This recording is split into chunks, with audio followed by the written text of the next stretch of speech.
Downtown Detroit, Local 4 live stream with Jason Carr starts now. Good morning to you on this Tuesday after the first debate between Hillary Clinton and Donald Trump, both seeking the office of the presidency. We are glad you're with us here on the Facebook Live. If you saw the earlier live that we did from Campus Martius, that was very well received. We had 600 comments and climbing. A lot of people were watching. What's that now? A lot of people were watching live. That is producer John. I'm going to share this right now to my Facebook page. Bear with me for just a moment so we can increase the size of our potential audience.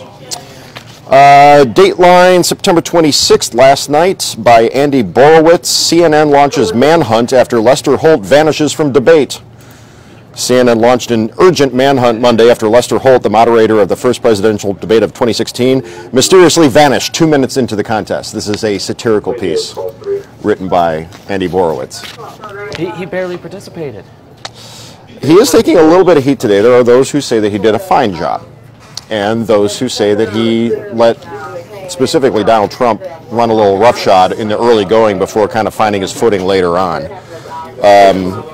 Jeff Zucker, the president of CNN, issuing an impassioned plea to Holt to return to the debate venue at Hofstra as soon as possible. You don't even have to moderate.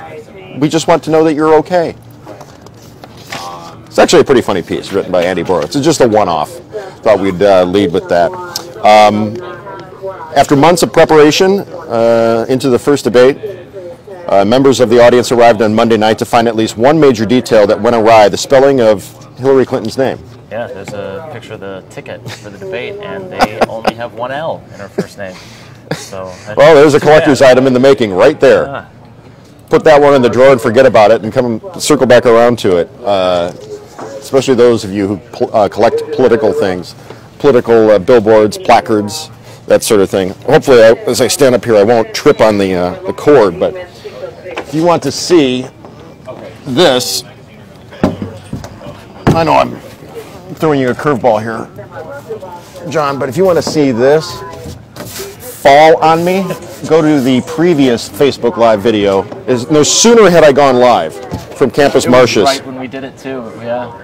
Literally, that sign sat there on the easel for like 20 minutes, and then the minute I started talking, it fell over on me. It was just another example of our crumbling infrastructure in this country, that we can't even get a decent easel to hold up a. Actually, the wind was gusting pretty much nonstop down there. Let us know what you think. Comment on this Facebook live stream or on the one that I did earlier from Campus Martius. We want to hear your thoughts. I was struck by how many people basically said nobody won last night and the country lost because this is the evil of two lessers.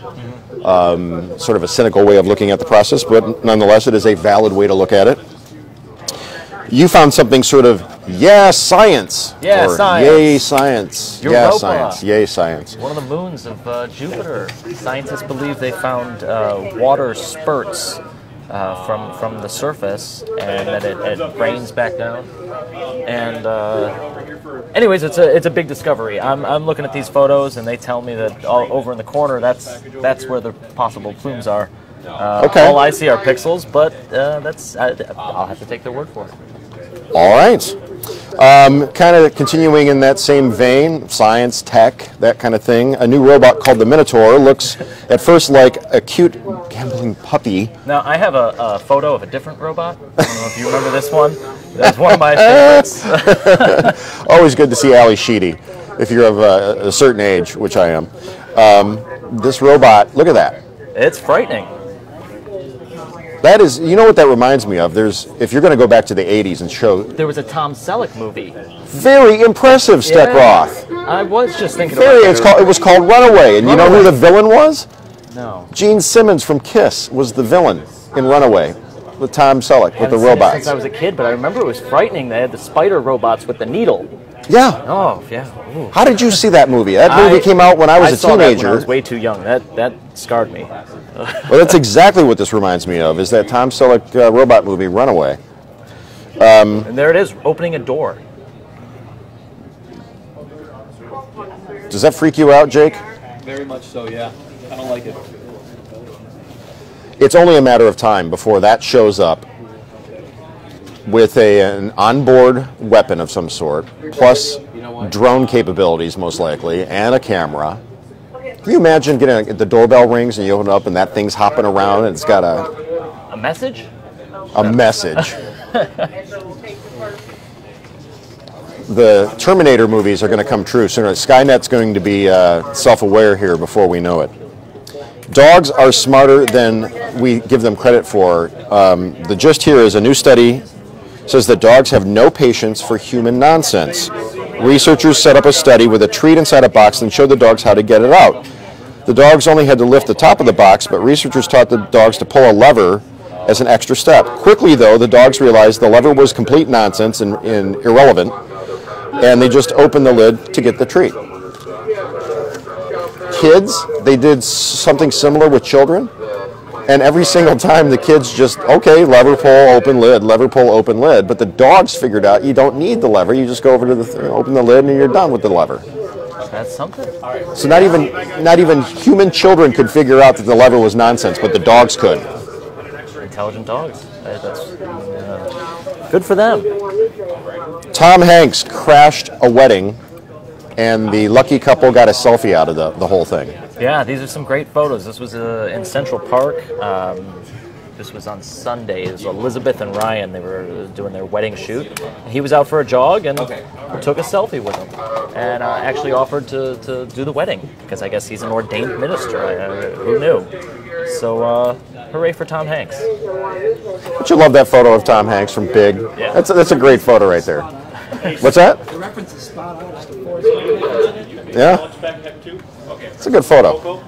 The Jose Fernandez tribute. Just 2 days after the tragedy, a 24-year-old Jose Fernandez dying in a boating accident, his teammates returned to the field, the Miami Marlins, back on the baseball diamond. They paid tribute to him by wearing his jersey all together, gathering around the mound. The Marlins won 7-2 over the Mets. The highlight, of course, was the leadoff home run that concluded with D. Gordon in tears as he came back to the dugout to his teammates. Just an unfortunate, tragic, early loss there, much too young. Continuing with baseball, the Tigers losing to the Indians. This, I don't know, what are they? They are 2 back with 6 to go, is that correct? 2 back with 6 to go. Can they overcome the odds, the adversity? It's tough. Oh, is Jake in a way in here? Yeah, our baseball analyst, Jake? We got the Braves the last 3, which is nice. But we can't beat the Indians. It's our biggest problem. I don't know why. Well, they're going to have to quick, or else their season's going to be done. Yeah. Well, we got Verlander tonight, so we'll see. Hoping for the best. All right. Let's tap into the knowledge of gourmet cook, newsman, and sports fan Steve Garagiola. Are the Tigers cooked? Are they snapped like asparagus? Or I mean, they got to run the table while the Orioles lose at least 3. Steve is in the camp of doesn't look good. Doesn't look good for the Tigres. Justin Verlander gets the start tonight against Mike Clevenger of the Indians. First pitch, 7:10. So they're still looking for Lester Holt, by the way. They're still looking for him. We're going to write a missing persons report up here soon and keep looking for him. Whatever. Hey, wait a minute. I sent you I told you about a link about Pizza Camp. Where's the Pizza Camp? Oh, I didn't get the link. Probably the most compelling thing all day. We found in Minnesota they actually have an adult pizza camp where you can buy a ticket for $125. I believe you get to stay the night in the woods, and it's all about pizza. There's crafts and all that kind of stuff, and archery, and you know all the stuff that you normally would do at a weekend summer camp kind of thing. But then the whole food aspect of it is pizza. Wow. Well, we've got something to talk about tomorrow. Tomorrow you're going to have to tune I in. won't be here. I'm going on vacation. What? I'm going on vacation on Friday. Really? Where are you going? I'm going to California. Where are you going? I'm going to New York.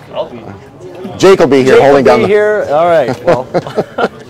All right, that's going to do it for the 9:15-ish, the Jason Carr Experiment. Everybody have a great day. Stay classy, Detroit.